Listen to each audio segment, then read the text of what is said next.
Hello दोस्तों, welcome back to my YouTube channel. Friend, आज की वीडियो में बताएंगे कि अगर आपका भी इस तरीके से अगर स्पीकर का किट है और इसमें ये पॉइंट जो है उखड़ गए हैं जहां पर ये जाकर लगता था, तो मैं आपको इसका कनेक्शन बताने वाला हूं कि इसका कनेक्शन कैसे किया जाएगा।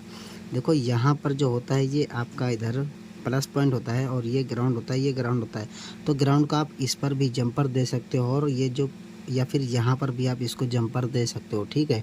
और प्लस पॉइंट का जंपर होगा जो वो इस साइड में होगा, यहाँ पर आपको इस साइड में जंपर देना होगा और आपका प्रॉब्लम जो है वो सही हो जाएगा।